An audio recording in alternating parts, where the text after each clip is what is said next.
Bienvenue, aujourd'hui on plonge dans l'histoire incroyable du calcul. Une histoire longue et pleine d'ingéniosité. Notre guide, c'est un site web, l'aventure du calcul.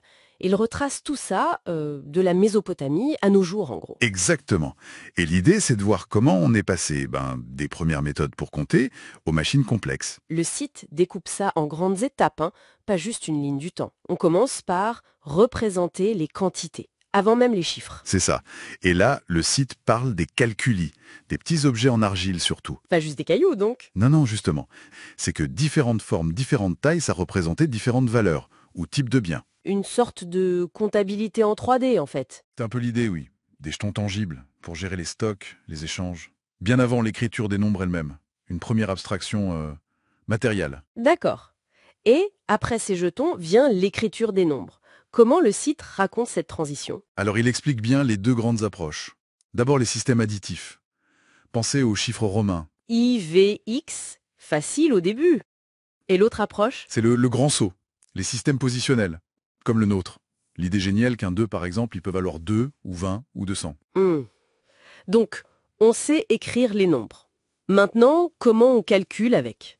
Le site parle beaucoup d'outils. Ah oui, avant les machines, il y a eu des aides manuelles hyper importantes. Le site met en avant les abacs, les bouliers, On imagine ça archaïque. mais pas du tout. C'est super malin en fait. L'abac, des sortes de planches à calculer, ça matérialise la numération de positions. Et ces abacs, ce sont les ancêtres des bouliers en fait. Chaque tige, c'est les unités, les dizaines, etc. Ah oui, on déplace les boules. Voilà. Et en manipulant, on effectue l'opération physiquement. On voit les retenues.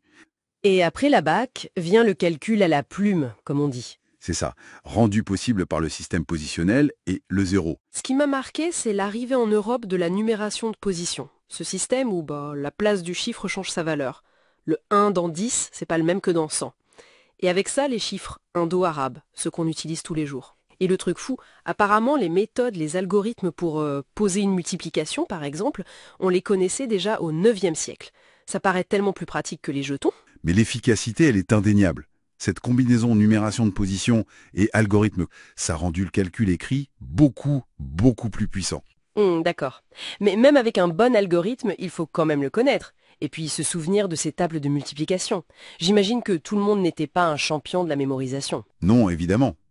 Et c'est là qu'on voit encore l'ingéniosité humaine. C'est-à-dire? On a créé des instruments pour aider.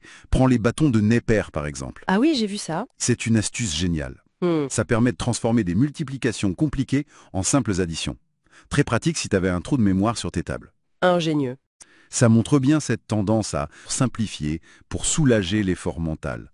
Ces instruments, ça a aidé à démocratiser un peu le calcul. Ça dépendait moins de la seule mémoire individuelle. Et on arrive logiquement à l'étape suivante, les machines. Les vraies machines à calculer mécaniques. Voilà. On pense tout de suite à la Pascaline au XVIIe siècle, une pionnière, avec ses engrenages, Pour additionner et soustraire, puis des machines plus polyvalentes, type Audner, qui pouvaient faire plus d'opérations. avec des roues. Oui, le mécanisme à roue dentée d'Audner était très répandu. L'idée, c'était d'avoir des roues avec un nombre variable de dents, qui sortaient pour représenter chaque chiffre. C'était malin. Plus de fiabilité surtout. Et la capacité de faire des calculs répétitifs ou un peu longs sans erreur. C'est vraiment un pas vers l'automatisation. C'est génial de voir cette progression. Et d'ailleurs, l'aventure du calcul propose même de fabriquer une machine en carton inspirée des Adiators. C'était populaire ça, les Adiators. Ah oui, très. C'était des petits calculateurs de poche, plats, avec des réglettes qu'on bougeait avec un stylet. Très utilisés au milieu du XXe siècle. La machine en carton, c'est un clin d'œil pédagogique sympa. D'accord. Chaque étape, c'est un peu plus d'automatisation. Jusqu'à la révolution suivante. Celle des calculatrices électroniques dans les années 60. Là, tout change. Le site marque bien cette rupture.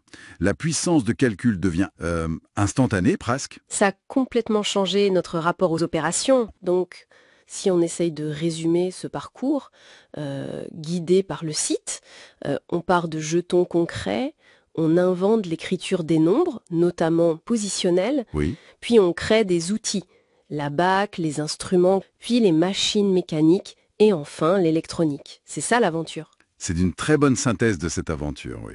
Et ça nous laisse avec une petite réflexion peut-être. Je t'en prie.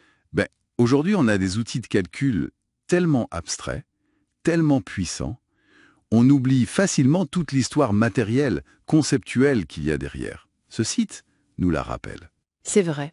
Alors, la question qu'on pourrait se poser, c'est est-ce que comprendre comment fonctionnait un abaque ou l'ingéniosité d'une pascaline, est-ce que ça pourrait même aujourd'hui enrichir notre intuition des nombres, des opérations, même à l'heure du numérique? Une excellente question pour continuer à réfléchir. Merci pour cet éclairage.